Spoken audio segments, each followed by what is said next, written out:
Congratulations, you've just woken up in rural England, 1867. The air is crisp and darkness still clings to the land as you blink awake on a lumpy straw mattress. It's 4:30 in the morning and your day as a Victorian farmer has already begun. Good news, you've got one of the most important jobs in the British Empire, feeding a rapidly growing nation. Bad news, almost everything about your new life is going to test your limits in ways your modern body and mind aren't prepared for.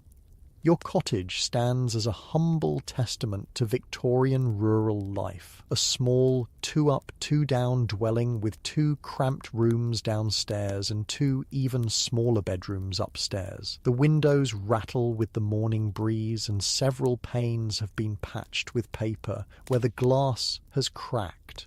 The roof above leaks when it rains, which in England, is quite often. The floor beneath your feet isn't the polished hardwood or carpet you're used to. It's packed dirt, cold, and sometimes damp.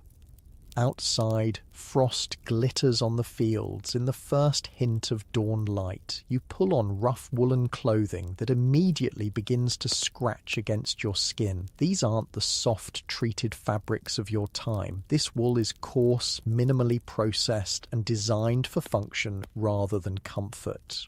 The shirt and trousers have been mended multiple times, patches upon patches, because clothing is expensive and not easily replaced.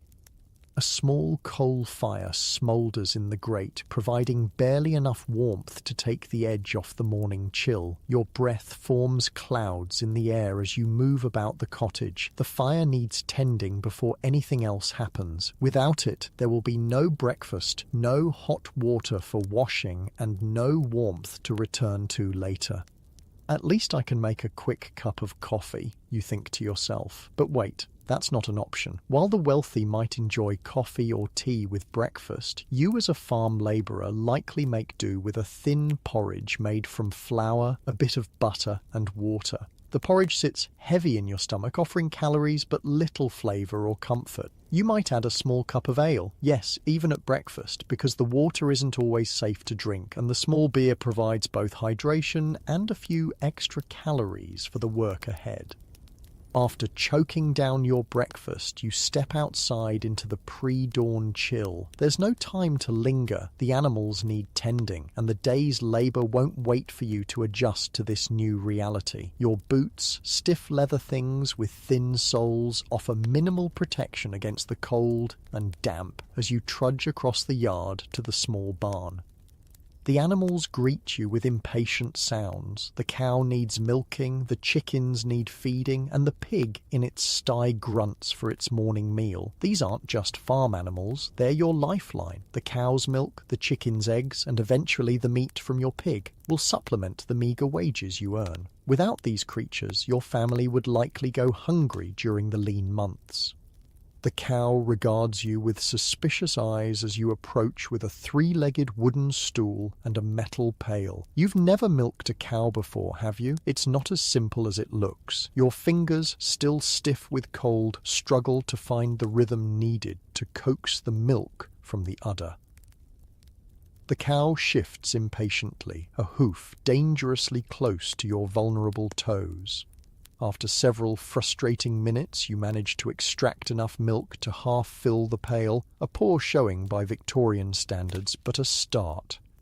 By now, the first true light of dawn has broken over the horizon, painting the landscape in shades of pink and gold. It would be beautiful if you had time to appreciate it, but the farm's work schedule waits for no one, and you're already behind. The farmer who employs you, for most labourers didn't own their own farms, expects you at the fields by 6:30 a.m. There, you'll join other workers for a long day of whatever seasonal task needs doing. In winter, that might mean threshing grain by hand in the barn, a repetitive and dusty job that will leave your arms aching and your lungs irritated. In spring, it's ploughing and sowing, pushing a heavy iron plough through soil that seems determined to resist your efforts. Summer brings the endless weeding and tending of crops, while autumn heralds the most intense work of all, the harvest, where every able body works from dawn until well after dusk to bring in the crops before rain can ruin them. Today, it's early spring, and that means preparing the soil for planting. The farmer meets you at the edge of the field, his gaze critical as he notes your late arrival. He's a tenant farmer, renting the land from a wealthy landowner, and the pressure to produce a good yield filters down to you in the form of long hours and demanding work. "We're turning the south field today," he tells you, gesturing to a stretch of land that seems to extend to the horizon. "Take a spade and get started on the far end."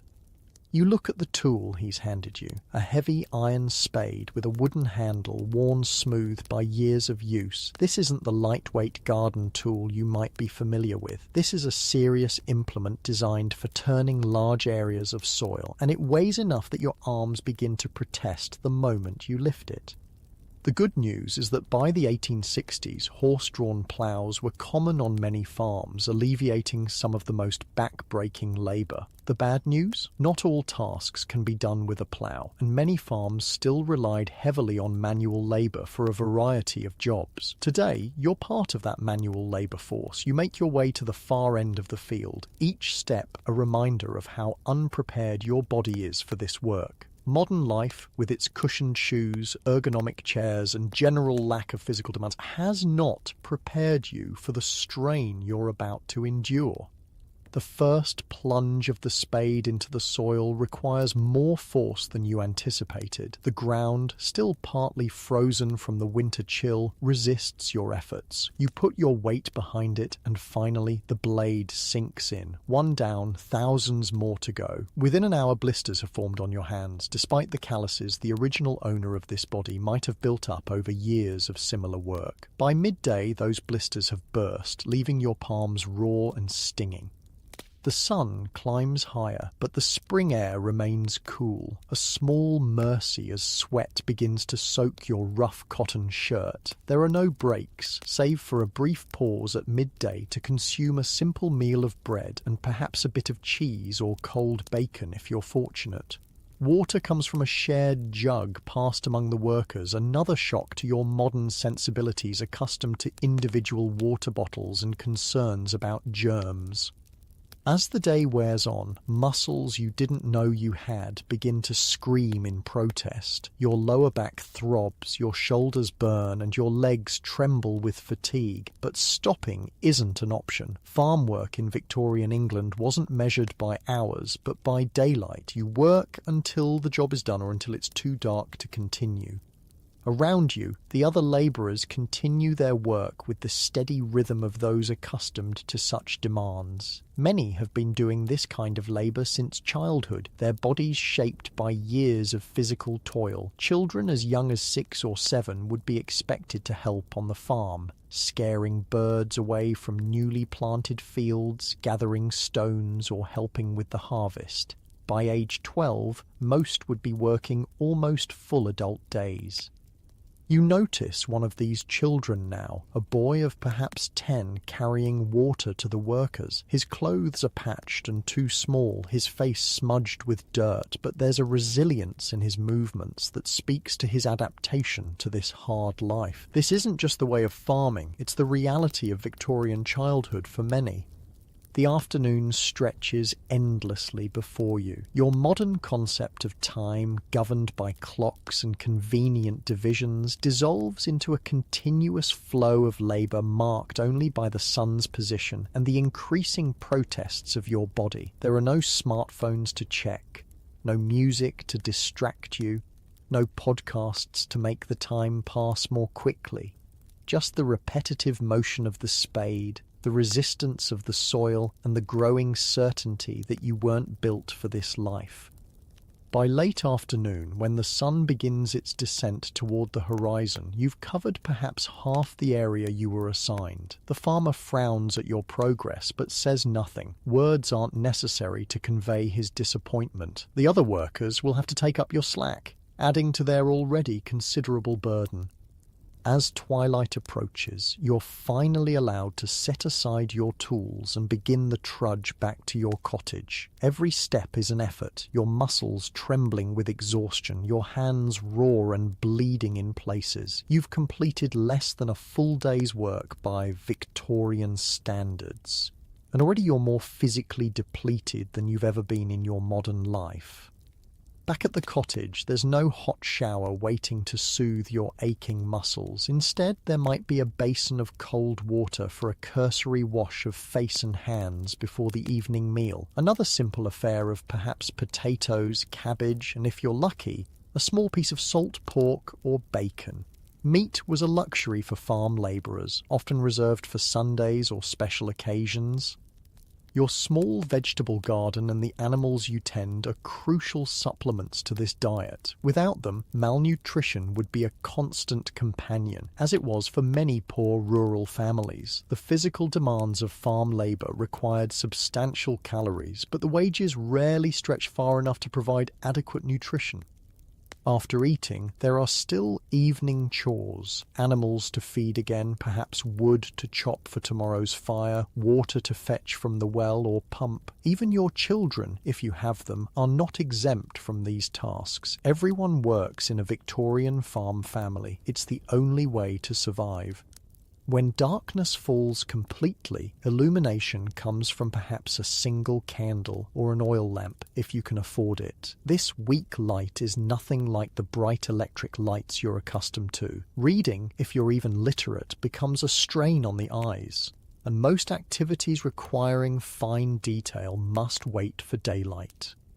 You collapse onto your bed, every muscle screaming, your hands throbbing, your back a mass of pain. Sleep, at least, should come easily after such physical exertion, but the bed itself presents another challenge to your modern sensibilities. The mattress is stuffed with straw that crackles with every movement, lumpy and offering little support. The blankets are heavy but not particularly warm, and you may be sharing your sleeping space with other family members or even small livestock in the coldest weather. As you lie there in the darkness, the magnitude of the gap between your modern life and this Victorian reality settles over you. It's not just the physical hardship, though, that's considerable. It's the relentlessness of it all, the knowledge that tomorrow will bring the same demands, and the day after, and every day. There are no weekends off, no paid vacations, no sick days. If you don't work, you don't eat, regardless of how your body feels about the arrangement. Farm labourers typically worked 6 full days a week, with only Sunday as a day of rest, and even then, animals still needed tending. Holidays were few and centred around religious observances or harvest celebrations. The rhythm of life followed the seasons and the sun, not the artificial constructs of the modern work week. And what about when illness strikes, as it inevitably will in a time before antibiotics, modern sanitation, or effective medical treatments? A simple infection from those blisters on your hands could lead to serious complications. A winter cold could develop into pneumonia. A broken bone from a fall might mean permanent disability. The robust health safety net of the modern world doesn't exist here. There's no health insurance, no emergency rooms, no physical therapy to help you recover. The cottage grows colder as the night deepens. Perhaps you share it with mice, or worse, the bedbugs that were common unwelcome inhabitants of Victorian beds. Sleep comes in fits and starts, your body too exhausted to stay awake, but too pained to rest comfortably. Before you know it, the first hint of dawn appears, and the cycle begins again. This is the reality you've stepped into. A life defined by physical labour, limited resources, and the constant pressure to produce enough to survive. And we haven't even touched on the uncertainties that Victorian farmers faced. A late frost could kill newly planted crops. Too much rain could rot them in the fields. Too little, and they might wither before harvest. Animal diseases could wipe out precious livestock. The farmer you work for might have a bad year and reduce your already meagre wages. The landowner might decide to convert fields to more profitable uses, leaving tenant farmers and their labourers without employment. By the late Victorian period, agriculture was already in decline. Cheap imported grain from America and elsewhere undercut British farmers, driving many into bankruptcy. The enclosure of common lands had already pushed many rural people off land they had traditionally used for grazing animals or gathering food and fuel. Mechanization was beginning to reduce the need for manual labor on larger farms. The exodus from rural areas to cities, where factory work offered at least the possibility of the better wages, was well underway. Despite these challenges, farming remained the backbone of English society throughout the Victorian era. Without the labour of farmers and farm workers, the rapidly growing urban population would have starved, and the Industrial Revolution that transformed Britain might have faltered for lack of food to sustain its workforce. As you drift back to sleep for those few precious hours before dawn, consider this: the life you've just experienced was the reality for millions of people during the Victorian era. Their strength, resilience, and adaptability made possible the world we live in today. The comforts we take for granted, from abundant food to labour-saving devices to medical care, exist because generations before us endured hardships we can scarcely imagine.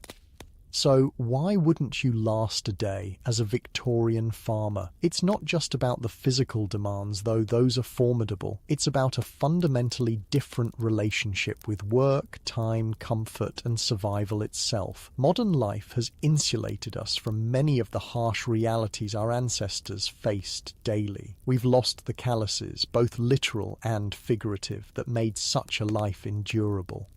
And yet there's something to be said for the connection to the land, the seasons, and the direct results of one's labour that Victorian farming provided. In our modern world of abstraction and disconnection, where few of us produce anything tangible and many are separated from the natural world by layers of technology and urbanisation, perhaps there's something to be learned from this demanding but straightforward existence. Tomorrow, we'll explore more aspects of Victorian farm life, the changing seasons, the evolution of farming tools, and the social structures that defined rural communities. But for now, as your muscles ache in sympathy with your imagined Victorian self, remember that the hardships of the past have shaped the possibilities of the present. The cottage is quiet now, the fire reduced to glowing embers. Outside, the stars wheel overhead, the same stars that guided farmers for generations before electric lights dimmed their brilliance. In this moment, between wakefulness and dreams, the distance between then and now seems both vast and surprisingly small. A reminder that while the conditions of human life change dramatically across time, the core experiences of work, rest, struggle, and satisfaction remain deeply familiar.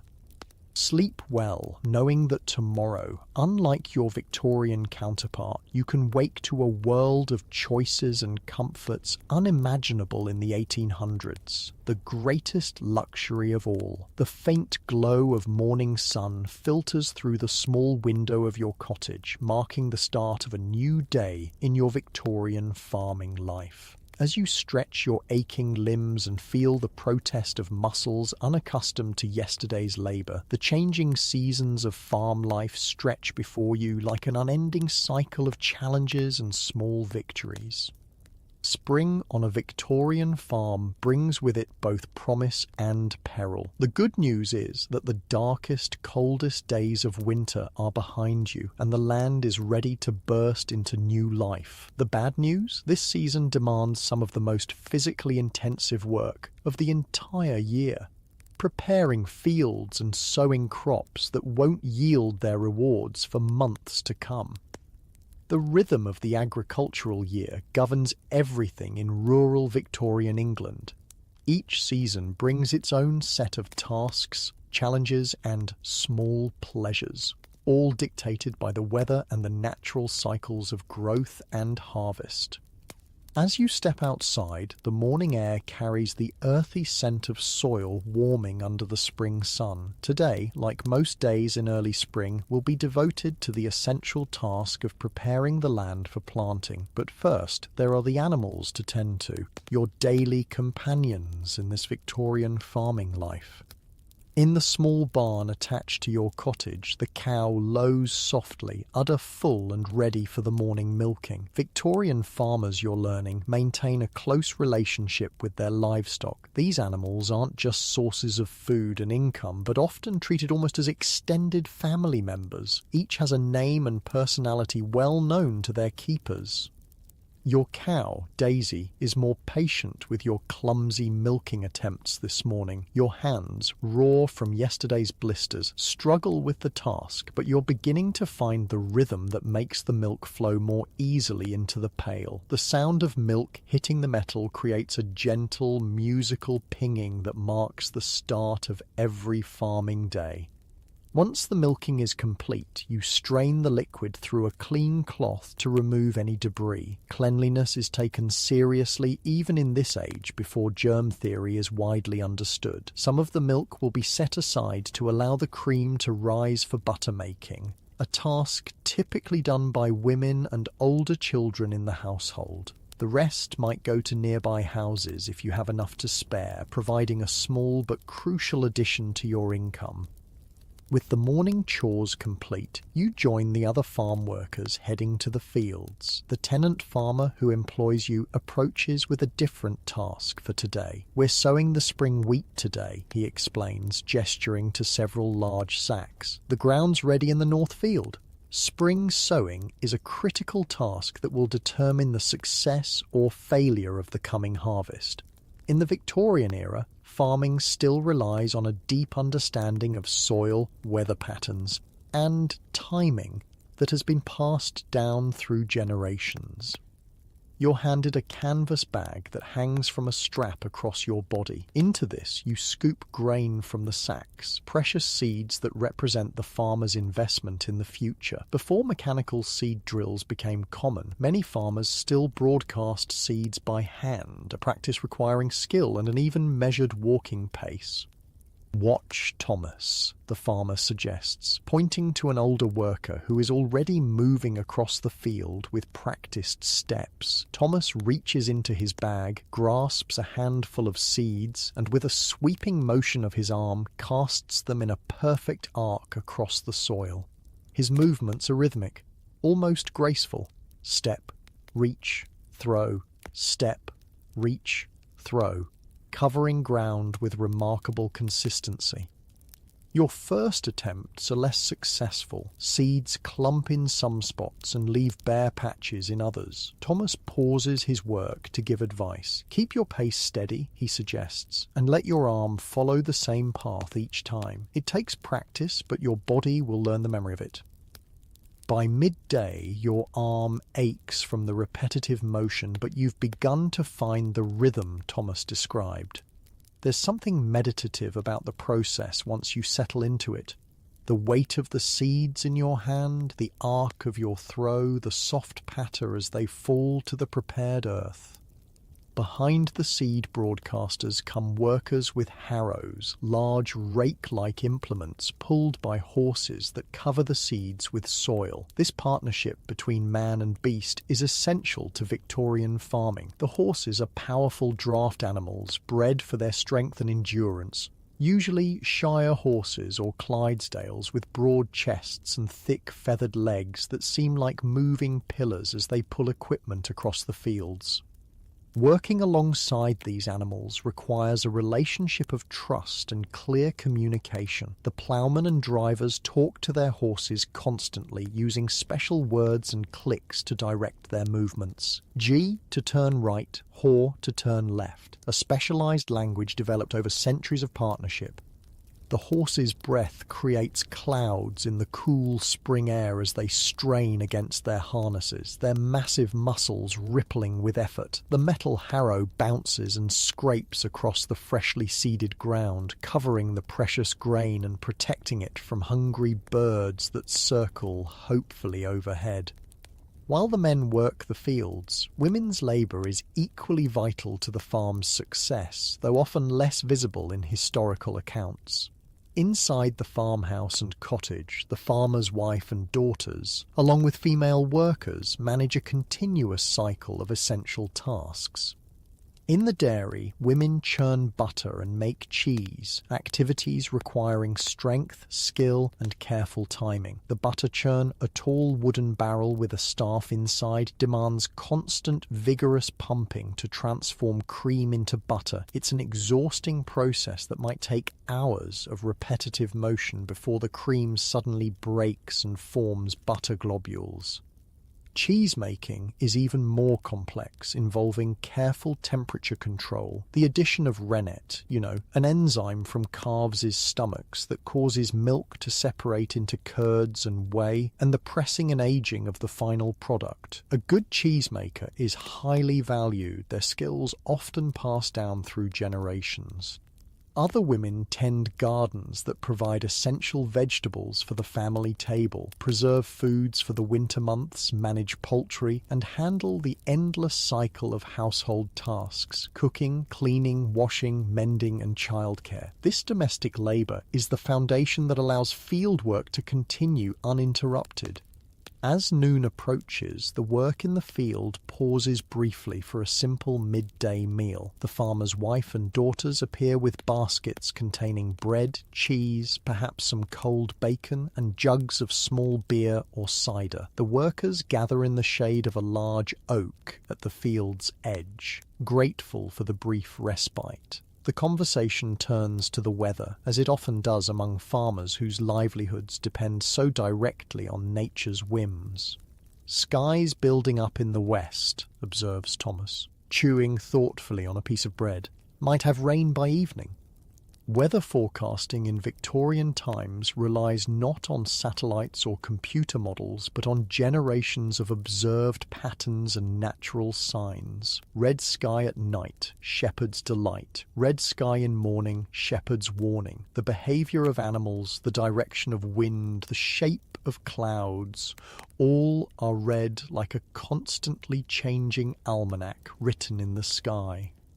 The good news about Victorian weather prediction is that many farm workers develop an almost uncanny ability to sense coming changes. The bad news is that even the most skilled forecaster can't prevent the disasters that bad weather brings: late frosts that kill tender crops, summer droughts that wither them in the fields, or autumn rains that rot harvests before they can be gathered. After the brief meal, work resumes with renewed purpose. The afternoon brings different tasks. Some workers continue with the sowing, while others repair stone walls that mark field boundaries or clean out drainage ditches essential for preventing waterlogged soil. Drainage is a crucial concern on many British farms where clay soils and plentiful rain can easily create boggy conditions unsuitable for crops. Throughout the 19th century, elaborate systems of underground drainage tiles were installed on many farms, clay pipes laid in trenches that carried excess water away from fields. This was back-breaking work, digging deep trenches by hand, carefully laying the tiles and covering them again. As the afternoon wears on, dark clouds begin gathering on the western horizon, confirming Thomas's prediction. The wind picks up, carrying the earthy scent of coming rain. The farmer surveys the sky with a practiced eye and calls for the day's work to end earlier than usual. "Get the tools in and the horses stabled," he directs. "That's no spring shower building up." The rush to secure equipment and bring in animals before the storm creates a flurry of activity. Valuable tools are gathered and counted. Iron implements are expensive and represent significant investment for the farmer. The draft horses are unharnessed and led to the stable. Their day's work complete. You help Thomas lead a massive Clydesdale named Thunder to his stall. The horse's hooves, each the size of a dinner plate, thud heavily on the stable floor as he enters his stall with obvious relief. "Good lad," Thomas murmurs, patting the animal's sweaty neck. "You've earned your rest today." The care of working animals is a critical aspect of Victorian farming. Horses represent both a major financial investment and essential power for farm operations. Their feeding, grooming, and health are priorities even when human comforts might be lacking. A good workhorse might be worth half a year's wages for a farm labourer, and their loss through injury or illness could be catastrophic for a small farm's operation. As you help Thomas feed and water the horses, he shares knowledge gained through decades of farm work. Always check their feet after a day's work, he advises, demonstrating how to lift and examine each massive hoof for stones or injuries. And watch how they're breathing. First sign of trouble often shows there. The stable's warm, musky atmosphere creates a cozy shelter as the first heavy raindrops begin to fall outside. The sound quickly intensifies from scattered drops to a steady drumming on the roof. Through the open stable door, you watch sheets of rain sweep across the newly sown fields. Good timing, Thomas nods with satisfaction. Rain'll help the seeds settle in nice. Even adverse weather has its place in the farming cycle when it comes at the right moment. By the time you make the dash from the stable to your cottage, you're soaked through. The rain is cold, driving hard against your face and finding every gap in your clothing. Inside the cottage, your family has been preparing for the evening. A fire burns in the grate, and the smell of something cooking offers welcome after the day's labour. Victorian farm dinners are simple affairs, often based around root vegetables like potatoes and carrots that store well, supplemented with whatever is seasonally available. In spring, early greens might appear, dandelion leaves, nettles, and other foraged plants that provide welcome, fresh nutrients after winter's limited diet. Meat remains a luxury, appearing perhaps once or twice a week in small portions. As you eat, you consider how farming changes from season to season. Spring's work is all about preparation and planting, with rewards that won't be realised for months. Summer brings its own challenges, the constant battle against weeds that threaten to choke crops. The care of growing animals, and the critical hay harvest that will provide winter feed for livestock.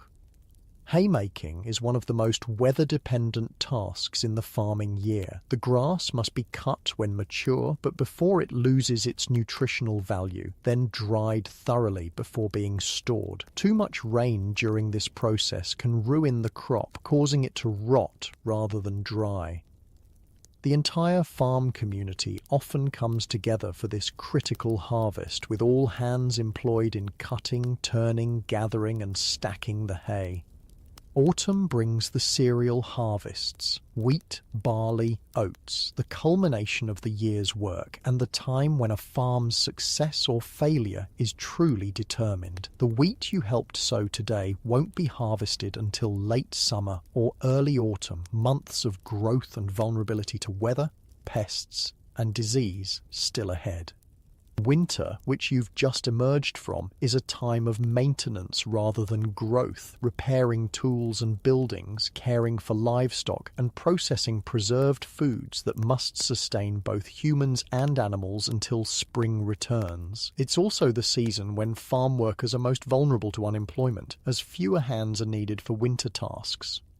The rain continues to drum on the cottage roof as evening deepens into night. There's a comfort to being inside while the storm rages, though the roof leaks in several places, requiring strategically placed buckets to catch the drips. Your damp clothes hang near the fire to dry, ready for tomorrow's work. Before sleep claims you, there's one more important task: checking on the animals one last time. Bundling up against the rain, you make a quick dash to the small barn where your cow and chickens are housed. All seems well. The animals settled in their dry shelter, untroubled by the storm. This constant care of livestock is a defining feature of farm life. Animals can't be neglected regardless of weather or human convenience. Their feeding, watering, and well-being must be tended to multiple times daily, creating a rhythm that structures the farmer's life around their needs. The next morning dawns clear and fresh, the world washed clean by the night's rain. The air carries the scent of damp earth and growing things, spring asserting itself more confidently after the shower. In the fields, puddles reflect the blue sky, but the ground has absorbed most of the rainfall, a good sign for the newly planted seeds. Today's task is different. The farmer directs you to help with the potato planting, another crucial spring activity. Potatoes became increasingly important in Victorian agriculture, providing a nutritious and filling crop that yielded more food per acre than grain. For farm labourers and their families, potatoes often formed the bulk of the diet, their versatility and storing ability making them invaluable. The planting process involves teamwork. One person digs trenches with a special plough, while others follow behind, dropping seed potatoes at regular intervals. A third group then covers the potatoes with soil, creating the raised ridges characteristic of potato fields. It's precise work, requiring attention to spacing and depth. Plant the potatoes too close and they'll compete for nutrients and space. Too far apart wastes valuable land. Too shallow and they might be damaged by light or frost. Too deep and they struggle to emerge. As you work, Thomas shares more of his farming wisdom. Mind you don't plant before Good Friday, he advises seriously, brings bad luck to the crop. This mixture of practical knowledge and superstition is common in Victorian farming communities where Christian traditions, ancient folk beliefs, and generations of observed patterns blend into a complex guide for agricultural practice. Some beliefs have practical origins. Planting after Good Friday does indeed usually avoid the worst spring frost, while others are purely superstitious but followed just as faithfully. The work continues until midday, your back aching from the constant bending. Victorian farming tools, while improving throughout the 19th century, still required significant physical effort from their users. The Industrial Revolution that transformed manufacturing was slower to reach agriculture, particularly on smaller farms where expensive machinery wasn't economically viable.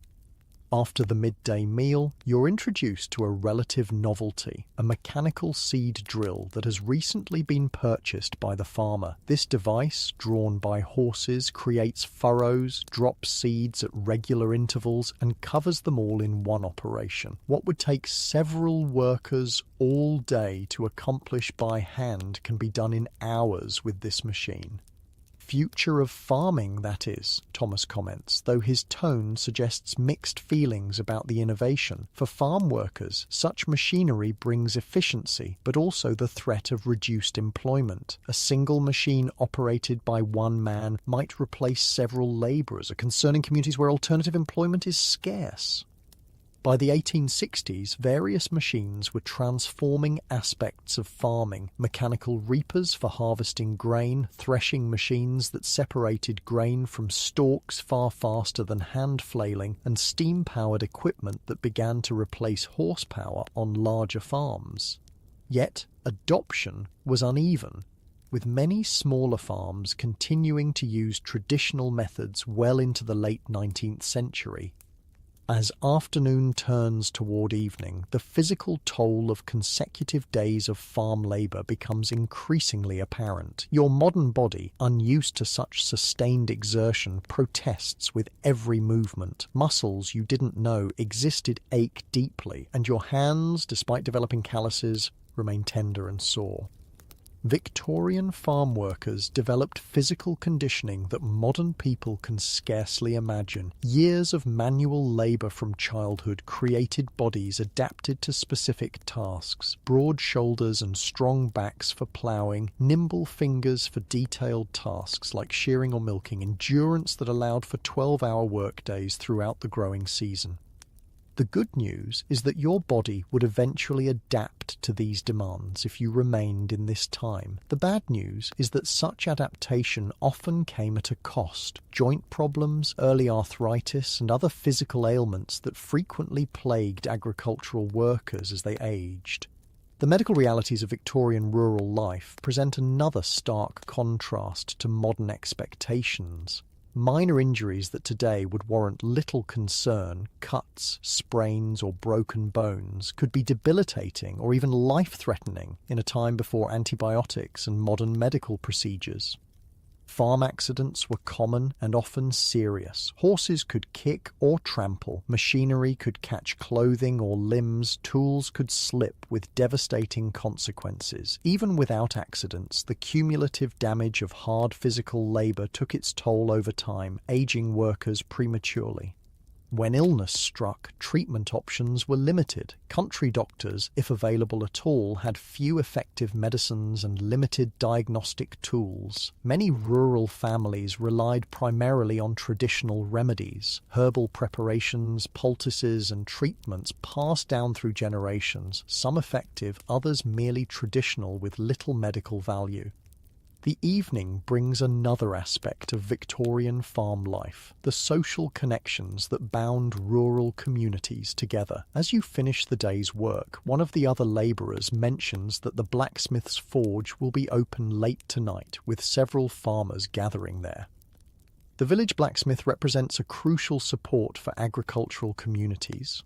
Not only does he create and repair essential metal tools and implements, but his forge often serves as an informal gathering place where news is exchanged, deals are made, and community bonds are strengthened.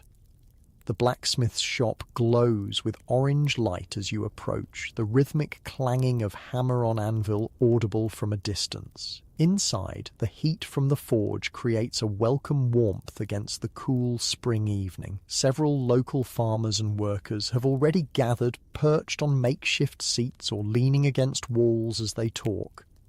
These informal gatherings serve multiple purposes in rural Victorian society. They allow for the exchange of practical information, weather observations, reports of crop conditions, news of livestock diseases to watch for. They provide opportunities for workers to hear about employment possibilities or for farmers to arrange labour for upcoming busy periods. And perhaps most importantly, they offer connection and community in a time before electronic communications and mass media. The conversations you overhear touch on local concerns, a neighbouring farmer's difficulties after a poor harvest the previous year, speculation about market prices for the coming season, discussion of new farming techniques being tried on a large estate several miles away. Politics enters the conversation occasionally, particularly concerns about cheap grain imports from America that are increasingly threatening British farmers' livelihoods. This economic pressure is beginning to transform British agriculture during the Victorian period. The repeal of the Corn Laws in 1846 removed tariff protections for British grain, opening markets to foreign competition. As transportation improved, particularly with steamships crossing the Atlantic, American grain produced on vast mechanized farms began flooding British markets at prices local farmers couldn't match. The result is a gradual but profound shift in British farming practices. Many farmers are moving away from grain production toward livestock raising and dairy farming, areas where foreign competition is less severe. Others are adopting new methods and technologies in attempts to improve efficiency and reduce costs. As the evening progresses, the blacksmith finishes repairing a broken ploughshare, the metal hissing as he plunges it into water to cool. The conversation shifts to lighter topics, a recounting of the local cricket team's recent match, cricket being increasingly popular even in rural areas, plans for the upcoming May Day celebrations, gentle teasing between long-time friends. You notice how dialect and local expressions colour the speech around you. Victorian rural communities often maintained distinctive local vocabularies, particularly for farming implements and practices. What might be called one thing in Kent could have an entirely different name in Yorkshire, reflecting the relative isolation of communities before modern transportation and communication networks homogenised language. The night grows late, and people begin drifting homeward, knowing dawn will bring another early start. You make your way back to your cottage under a sky brilliant with stars, another aspect of Victorian life notably different from modern experience. Without electric lighting creating light pollution, the night sky in rural areas displayed astronomical features now visible only in the most remote locations. At the cottage, preparations for sleep are simple. Washing up with water from a basin, changing into night clothes that double as undergarments, banking the fire to maintain some warmth through the night. The rhythm of the farming day, early to rise, work with the daylight, early to bed, follows patterns established by the fundamental needs of agricultural life rather than arbitrary modern schedules. As you settle onto the straw mattress, your body's fatigue quickly overcomes the discomfort of the bed. Through the small window, moonlight casts soft shadows across the room. The only sounds are the occasional lowing of cattle in nearby fields, the soft murmur of wind in trees, the distant hooting of an owl hunting across moonlit meadows. This sensory landscape of Victorian rural nights, the darkness broken only by moon, stars, and perhaps distant lantern light, the naturalness of sounds uninterrupted by engines or electronic devices, the earthy smells of soil, animals, and growing things creates an environment profoundly different from modern nights with their artificial light, manufactured sounds, and distance from natural processes. Sleep comes quickly, your dreams filled with the images and sensations of this new reality, the weight of iron tools in your hands, the smell of freshly turned earth, the rhythmic movement of horses across fields, the texture of seeds flowing through your fingers as you cast them into furrows that will, with time and favourable weather, yield the sustenance upon which this society depends. Morning arrives with the first light of dawn and the crowing of roosters. Another day of Victorian farm life begins, a day that might bring potato planting or fence mending, animal tending or building repair, all part of the endless cycle of tasks required to maintain the farm's productivity.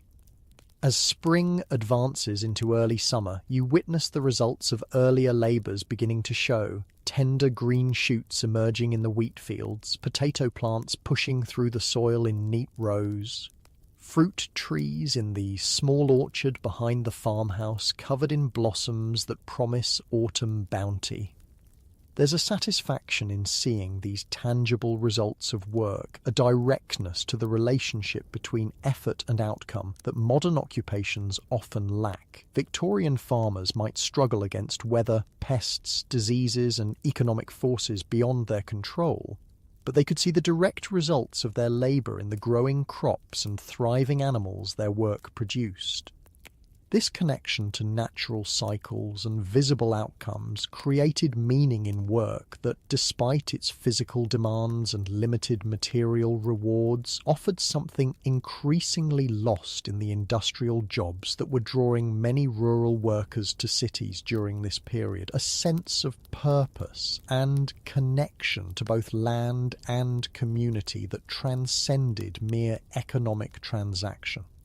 As you move through the tasks of this new day, your body still aching but perhaps beginning to adapt to its new demands, you reflect on these deeper aspects of Victorian farm life, the challenges certainly, but also the rhythms, connections and satisfactions that defined an agricultural existence, increasingly giving way to the industrial future that would transform British society in ways both promising and problematic for those whose lives were bound to the land and its seasons. The warm sun of early summer bathes the farmland in golden light as you step outside your cottage. Several weeks have passed since your arrival in Victorian farming life, and the landscape has transformed with the advancing season. The wheat fields that were bare soil when you helped with the sowing now wave with knee-high green stalks. The vegetable garden beside your cottage flourishes with rows of peas climbing their supports, potato plants spreading their leaves, and cabbages forming tight heads amid the rich soil. Your body, too, has begun a transformation of sorts. The blisters on your hands have hardened into calluses, providing some protection against the constant friction of tools and ropes. Muscles that initially screamed in protest at each day's labour now accept their fate more quietly, though the work remains demanding beyond anything in your modern experience. You've developed what Victorian farmers call condition, the lean, sinewy strength built through consistent physical labour rather than deliberate exercise. Today brings a new and essential summer task: haymaking. The sweet smell of mown grass drifts across the farm as you approach the meadow where work is already underway. Haymaking is critical to Victorian farming success, as the dried grass will feed livestock through the winter months, when fresh grazing is unavailable. It's also one of the most weather-dependent and communal activities of the farming year. "We've got 3 good days of sunshine ahead," the farmer announces with evident satisfaction. Perfect timing for the hay harvest. This fortune with the weather is crucial, as the cut grass must dry thoroughly before being stored. Hay gathered while still damp can heat up in storage, sometimes enough to cause spontaneous combustion that could destroy barns and even claim lives. Many a Victorian farmer lost everything to such fires, turning the year's good fortune to disaster in a single night. The haymaking process begins with cutting the grass, a task traditionally done with scythes. Despite the growing availability of mechanical mowers by the mid-Victorian period, many smaller farms still relied on these ancient hand tools. You watch as Thomas and other experienced workers swing their scythes in long, smooth arcs, the curved blades slicing through the grass with hypnotic rhythm. Scything is an art that takes years to master. The mower must maintain the proper angle of the blade, the right arc of the swing, and a steady forward pace, all while keeping the blade sharp enough to cut cleanly rather than tear the grass. A good mower moves with an almost dance-like quality, using the whole body rather than just arm strength to power the blade. "Would you like to try?" Thomas asks, noticing your observation. He offers his scythe, showing you how to grip the wooden handles, the nibs or snaths, positioned along the curved wooden shaft. Your first attempts are clumsy, the blade catching in the ground or skimming over the top of the grass without cutting it. "Keep your body turning smoothly," Thomas advises, demonstrating the gentle twisting motion that provides power to the swing, and let the blade do the work. Don't force it. After several frustrating attempts, you begin to find the rhythm, experiencing brief moments when everything aligns and the blade slices cleanly through a swath of grass. It's satisfying in a profound way, this direct connection between your body's movement and the transformation of the landscape, unmediated by engines or electronics. While the men cut the grass, women and children spread it out with wooden rakes and pitchforks to dry evenly in the sun. This turning of the hay happens several times a day, exposing wet undersides to the sun's warmth. The entire process requires good weather for at least 2 or 3 consecutive days, a blessing not always granted in England's changeable climate. The meadow becomes a hub of activity, with workers of all ages participating in this critical harvest. Young children too small for heavier tasks run errands, carry water, or chase away birds that might be attracted to insects disturbed by the cutting. Older children turn hay alongside adults, learning skills they'll need throughout their farming lives. This intergenerational work environment characterises much of Victorian rural life. Rather than being segregated by age as in modern schools and workplaces, communities functioned as unified bodies where each person contributed according to their ability from a young age. Children as young as 6 or 7 had meaningful roles in farm work, gradually taking on more responsibility as they grew. The good news about this system was the direct transmission of skills and knowledge from one generation to the next, creating deep competence in agricultural practices. The bad news was the limited formal education available to farm children, many of whom attended school sporadically, if at all. Their education subordinated to the immediate needs of farm work. By the mid-Victorian period, efforts to improve rural education were underway. The Education Act of 1870 established a framework for schooling children aged 5 to 13, though it wasn't until the early 20th century that education truly became universal and compulsory. During your time in the 1860s, many farm children still received only the basics of literacy and numeracy before full-time work claimed them. As noon approaches, the farmer's wife and daughters appear at the meadow's edge with baskets and jugs, the midday meal for the haymakers. Haymaking days traditionally feature better-than-usual food, recognition of the intensive work being performed. Instead of the usual bread and cheese, there might be cold meat, pies, or even cake alongside the ever-present cider or small beer. The meal is taken in the shade of hedgerows or trees at the field's edge, workers sprawled on the sweet-smelling cut grass as they eat. Conversation flows easily, the shared labour creating camaraderie across the usual social divisions. Even the farmer himself might join the workers for this meal rather than eating separately, the urgent communal work of the harvest temporarily bridging class distinctions. After the brief respite, work resumes with increased urgency. The afternoon sun is hot, and you feel sweat soaking through your shirt as you help turn partially dried hay with a wooden rake. The physical demands are considerable, but there's a festive quality to haymaking not present in solitary tasks. The shared labour, the knowledge that everyone's contribution matters to the final outcome, the satisfaction of seeing the meadow gradually transform as neatly turned rows of drying hay replace the standing grass.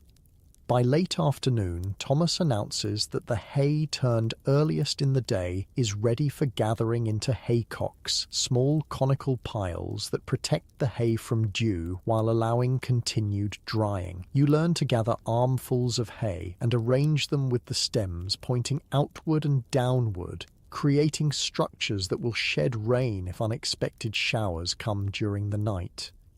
The haycocks dot the field like small golden tents as the day's work concludes. Tomorrow, if the weather holds, the process of turning and drying will continue, with the earliest cut hay possibly ready for storage by day's end. As you walk back toward your cottage in the evening light, your body aching but satisfied with the day's accomplishments, you notice activity at a neighbouring farm.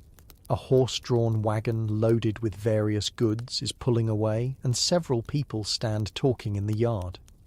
That's the travelling peddler, Thomas explains, following your gaze. Comes through every few weeks with goods from town, brings news too, and sometimes letters for those who have family away. In the days before rural mail delivery, village shops, and easy transportation to towns, these travelling salesmen provided vital connections between isolated farms and the wider world. They carried everything from needles and thread to cloth, simple medicines, small tools, and luxury items like sugar or spices that weren't produced locally.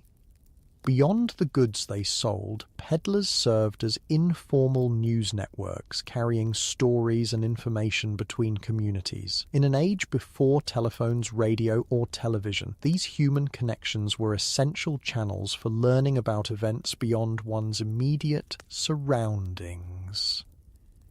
He'll likely be at the village tomorrow, Thomas continues. Market day. The weekly market in the nearest village or small town was another crucial institution in Victorian rural life. For many farm families, market day provided the only regular opportunity to sell surplus produce, purchase necessities, and connect with the community beyond their immediate neighbours.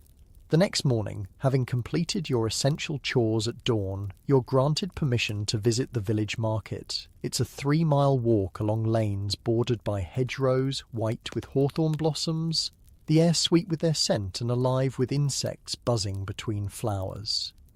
Approaching the village, you hear the market before seeing it, a cacophony of human voices, animal sounds, and general commotion that marks this important weekly gathering. The village centre has transformed from its usual quiet state into a bustling hub of commerce and social activity. Farmers display produce on rough wooden tables or directly from the backs of carts. Vegetables, fruit, eggs, butter, cheese, and occasionally meat. Livestock sellers cluster in one area, their sheep, pigs, or cattle penned temporarily for inspection by potential buyers. Craftspeople offer practical items like baskets, pottery, or wooden implements needed for farm and household tasks. The transactions you observe rely less on currency than you might expect. While coins do change hands for some purchases, many exchanges involve direct bartering, eggs traded for a length of cloth, labour promised in exchange for tools, surplus vegetables swapped for preserves or other foods one's own farm doesn't produce.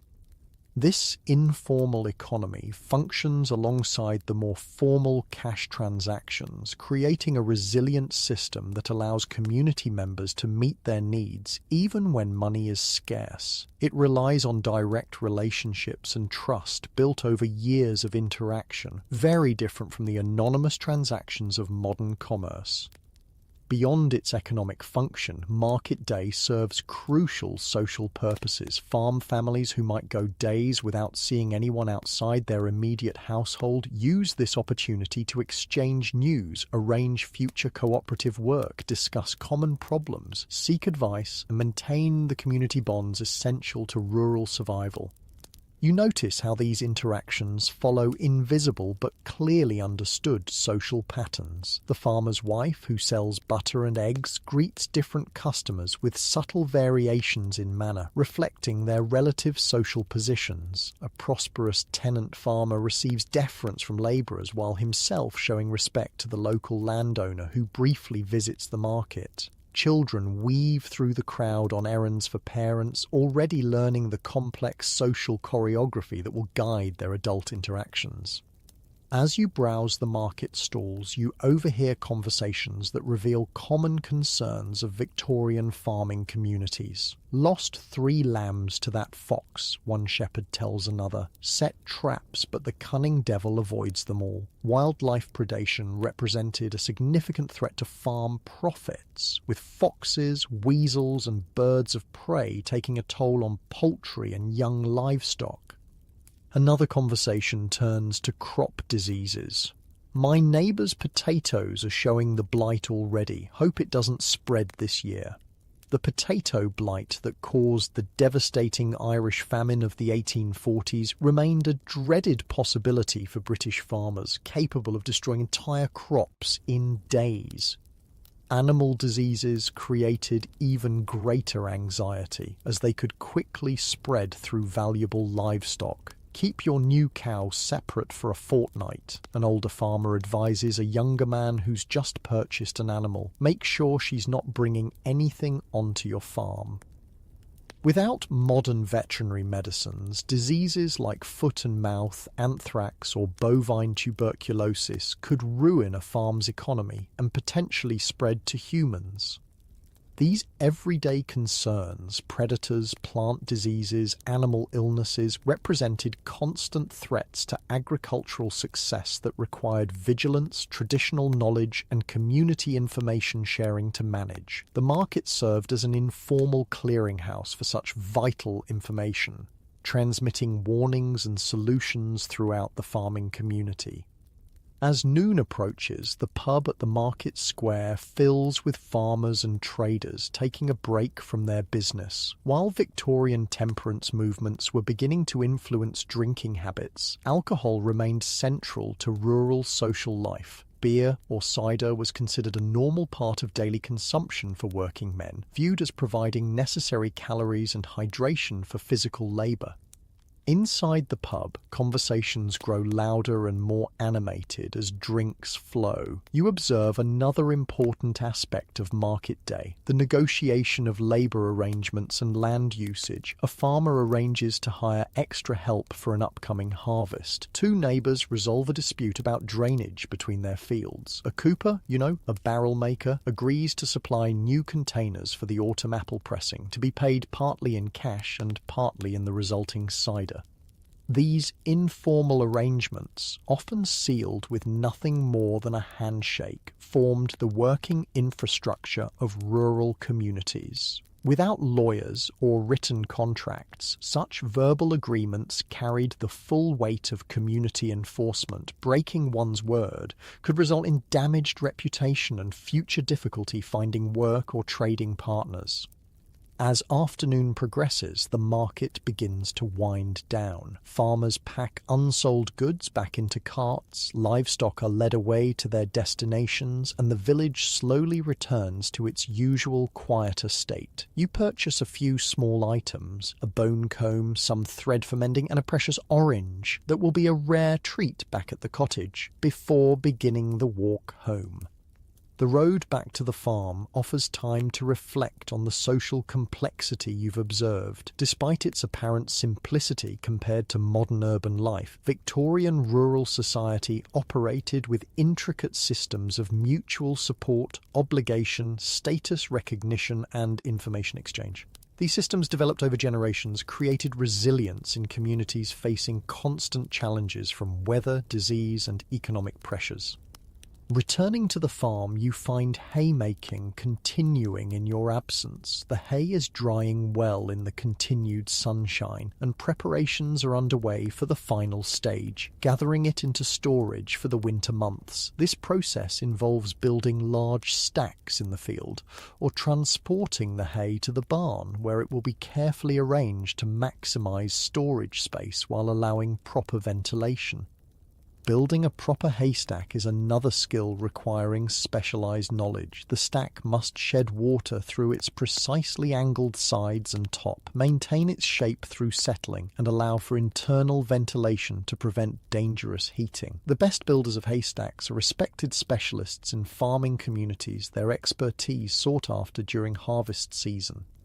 You join the crew loading dried hay onto a wagon for transport to the barn. Using pitchforks, workers lift forkfuls of hay to a person standing on the growing pile on the wagon, who arranges it to create a stable, balanced load. It's hot, dusty work. Hay particles fill the air, sticking to sweat-dampened skin and working their way into clothing. Many workers tie handkerchiefs over their noses and mouths to avoid breathing the dust, which can cause respiratory problems with long-term exposure.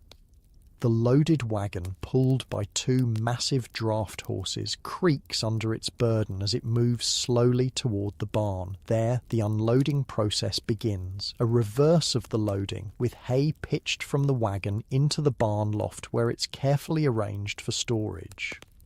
Workers move in coordinated patterns developed over years of shared labour, minimising wasted motion and maximising efficiency in a way no written manual could capture. As the golden evening light slants across the farmyard, the day's final wagon load is secured in the barn. The satisfaction of completed work is palpable among the crew. This hay represents security against winter hunger for the farm's animals, which in turn means security for the humans who depend on them. Later, as you wash away the day's dust and sweat with water from a basin in your cottage, you reflect on another crucial aspect of Victorian farming, its vulnerability to forces beyond human control. Despite all the skill, knowledge, and labour invested in agricultural production, success or failure ultimately depended on factors farmers could influence but never fully master. Weather represented the most immediate and visible of these factors. A late spring frost could kill fruit blossoms, eliminating a year's potential harvest in a single night. Summer drought could wither crops in the fields. Excessive rain could rot harvests before they could be gathered. Hail could flatten standing grain in minutes. Early winter storms could kill livestock caught in the open. Against these threats, Victorian farmers had developed systems of weather prediction based on centuries of observation. Cloud patterns, wind direction, animal behaviour, and other natural signs were read like texts by experienced farm workers. These traditional methods had value but remained imperfect, leaving farmers constantly vulnerable to unexpected weather events. Market forces created another layer of uncertainty. The price a farmer might receive for crops or livestock fluctuated based on factors far beyond local control. Harvests in other regions, import policies, transportation costs, urban demand, and broader economic conditions all influenced farm income in ways difficult to predict or manage from the isolated position of a rural producer.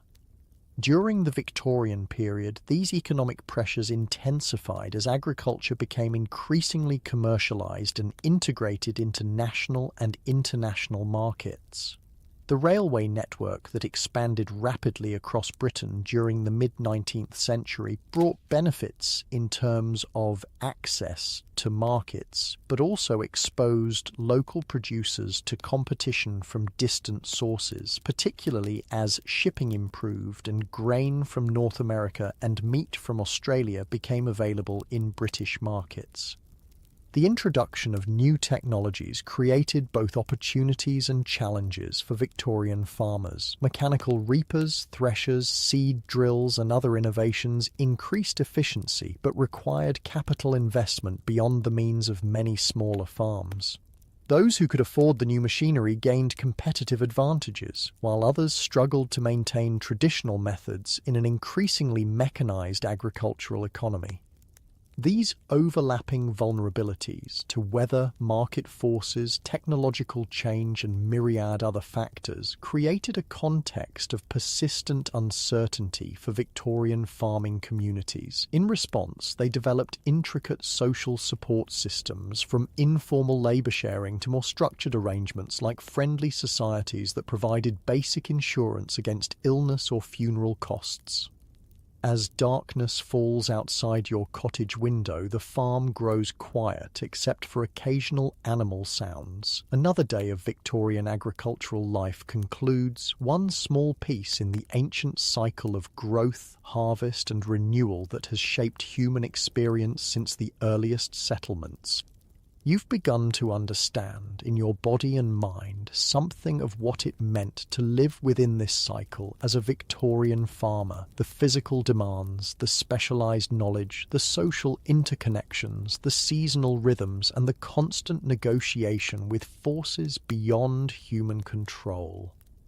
This understanding, gained through direct experience rather than abstract learning, offers insight into a world increasingly remote from modern life yet foundational to the society we've inherited.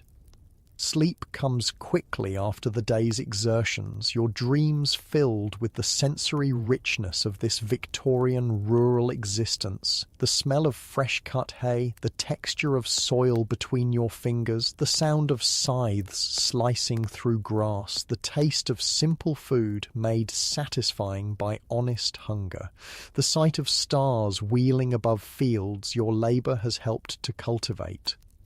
The calendar turns to August, and the Victorian farming landscape transforms again. The haymaking that occupied your days earlier in summer has been completed successfully, the barn's loft packed with sweet-smelling dried grass that will sustain the farm's animals through the winter months. Now comes the most critical period in the farming year, the grain harvest. Dawn breaks earlier than you'd like after another night of deep sleep born of physical exhaustion. The roosters haven't even begun their morning calls when you rise, dress quickly in the pre-dawn darkness, and step outside your cottage. The air carries a different quality now. Still warm, but with the first subtle hints that summer's heat will eventually yield to autumn's cooler embrace. Today marks the beginning of the wheat harvest, the culmination of work that began months ago when you helped sow these same fields. The golden stalks stand tall across acres of land, heavy heads nodding gently in the morning breeze. This crop represents not just food, but economic survival for the farm and its workers. A successful harvest means security through the coming year. A poor one could mean hardship or even ruin. You join other workers gathering near the barn where the farmer distributes tools and assigns sections of the field to different teams. Despite the growing availability of mechanical reapers by the 1860s, many farms, especially smaller ones, still harvested by hand using tools that would have been familiar to farmers centuries earlier.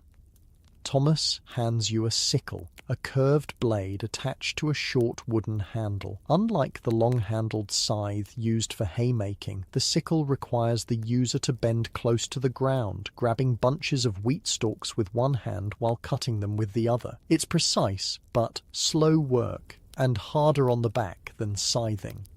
Ever used one before? Thomas asks, though he knows the answer. When you shake your head, he demonstrates the proper technique. Grasping a handful of wheat stems with his left hand, he cuts them with a smooth motion of the sickle in his right, then places the cut stalks carefully to one side where they'll be gathered into sheaves. Don't waste any stalks, he advises. Every grain counts.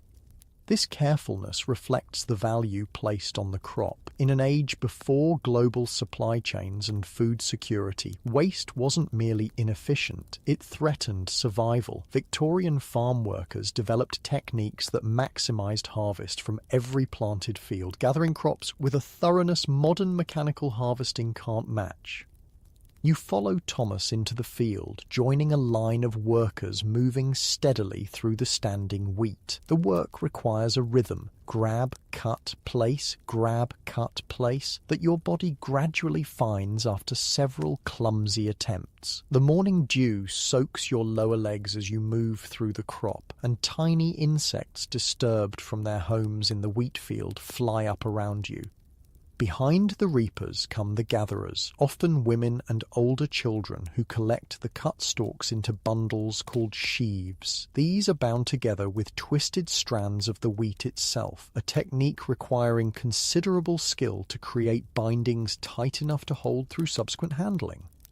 As the sun climbs higher, casting golden light across the harvesting teams, the temperature rises rapidly. By mid-morning, sweat streams down your face and back, and your knees and back protest the constant bending the sickle requires. This, you realize, is why many farms began adopting mechanical reapers as soon as they became available, not just for efficiency, but to reduce the physical toll on workers. The first mechanical reaper had been patented by Cyrus McCormick in America in 1834, with various improvements following over subsequent decades. By the 1860s, horse-drawn reapers were becoming common on larger British farms, though their expense put them beyond reach of many smaller operations. These early machines cut the standing grain, but still required workers to gather and bind the cut stalks by hand. Around midday, you notice activity at the far end of the field. A neighbouring farmer has arrived with a mechanical reaper, offering to help complete the harvest more quickly. The farmer who employs you agrees to the arrangement, which likely involves payment or a promise of reciprocal help with the neighbour's harvest. The machine is an impressive sight, a wheeled platform pulled by two sturdy horses with mechanical arms that sweep the standing grain against cutting blades. A seat perched above allows the operator to control the horses and the cutting mechanism. As it moves through the field, the reaper cuts a swath of wheat far wider than a single worker with a sickle could manage, dramatically increasing harvesting speed. progress, Thomas comments beside you, watching the machine with a mixture of appreciation and concern. Makes the work faster, no doubt, but means fewer hands needed. His observation touches on the central tension of agricultural mechanization during this period. Increased efficiency came at the cost of rural employment, contributing to the migration from countryside to cities that characterized the Victorian era. For the remainder of the day, you work alongside the mechanical reaper, gathering and binding the stalks it cuts but doesn't collect. Even with this mechanical assistance, harvesting remains labour-intensive, with each sheaf requiring careful binding before being stood in groups of 8 to 10, called stooks or shocks. These characteristic formations, resembling small teepees dotting the harvested fields, allow the grain to continue drying before the next stage of processing. The wheat must remain in these stooks for several days, depending on weather conditions, before being sufficiently dry for storage. During this critical period, farmers watch the sky anxiously. Rain could damage the harvest, causing grain to sprout in the sheaf, or develop mould that renders it worthless. By evening, nearly half the wheat field has been harvested. Good progress for the first day, though several more days of intensive work remain before the entire crop is secured. As you walk back to your cottage, muscles aching from the unaccustomed movements the sickle required, you pass women and children gleaning in the harvested sections, carefully collecting